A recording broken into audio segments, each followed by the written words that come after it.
Il dit la bonne aventure, je suppose. Et la mauvaise aussi, répondit Lady Windermere. Un tas de choses de ce genre. L'année prochaine, par exemple, je courrai grand danger, à la fois sur terre et sur mer.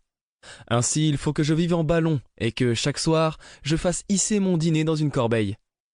Tout cela est écrit là, sur mon petit doigt, ou sur la paume de ma main. Je ne sais plus au juste. Mais sûrement, c'est la tenter la Providence, Gladys. Ma chère duchesse, à coup sûr la Providence peut résister aux tentations par le temps qui court. Je pense que chacun devrait faire lire dans sa main, une fois par mois, afin de savoir ce qu'il ne doit pas faire. Si personne n'a l'obligeance d'aller chercher M. Podgers, je vais y aller moi-même.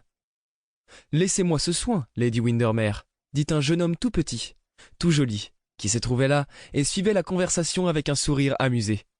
Merci beaucoup, Lord Arthur, mais je crains que vous ne le reconnaissiez pas. S'il est aussi singulier que vous le dites, Lady Windermere, je ne pourrai guère le manquer. Dites seulement comment il est et, sur l'heure, je vous l'amène. Soit, il n'a rien d'un chiromancien. Je veux dire qu'il n'a rien de mystérieux, d'ésotérique, qu'il n'a pas une apparence romantique. C'est un petit homme, gros, avec une tête comiquement chauve et de grandes lunettes d'or. Quelqu'un qui tient le milieu entre le médecin de la famille et l'attorney de village. J'en suis au regret, mais ce n'est pas ma faute. Les gens sont si ennuyeux.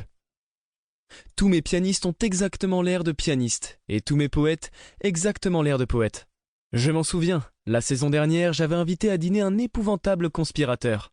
Un homme qui avait versé le sang d'une foule de gens, qui portait toujours une cotte de maille et avait un poignard caché dans la manche de sa chemise. Eh bien, sachez que lorsqu'il est arrivé, il avait simplement la mine d'un bon vieux clergyman. Toute la soirée, il fit pétiller ses bons mots. Certes, il fut très amusant, et bien de tout point, mais j'étais cruellement déçu. Quand je l'interrogeai au sujet de sa cotte de maille, il se contenta de rire, et me dit qu'elle était trop froide pour la porter en Angleterre. Ah, voici Monsieur Podgers. Eh bien, Monsieur Podgers, je voudrais que vous lisiez dans la main de la duchesse de Pelley. Duchesse, voulez-vous enlever votre gant? Non, pas celui de la main gauche, l'autre. Ma chère Gladys, vraiment je ne crois pas que ceci soit tout à fait convenable, dit la duchesse en déboutonnant comme à regret un gant de peau assez sale. Jamais rien de ce qui intéresse ne l'est, dit Lady Windermere. On a fait le monde ainsi. Mais il faut que je vous présente, duchesse. Voici Monsieur Podgers, mon chiromancien favori. Monsieur Podgers, la duchesse de Pelley. Et si vous dites qu'elle a un mont de la lune plus développé que le mien, je ne croirai plus en vous désormais. Je suis sûr, Gladys, qu'il n'y a rien de ce genre dans ma main, dit la duchesse d'un ton grave. Votre grâce est tout à fait dans le vrai, répliqua M. Podgers, en jetant un coup d'œil sur la petite main grassouillette aux doigts courts et carrés. La montagne de la lune n'est pas développée. Cependant, la ligne de la vie est excellente. Veuillez avoir l'obligeance de laisser fléchir le poignet. Je vous remercie. 3 lignes distinctes sur la racette.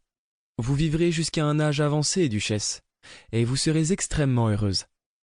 Ambition très modérée, ligne de l'intelligence sans exagération, ligne du cœur. Là-dessus, soyez discret, Monsieur Podgers, cria Lady Windermere.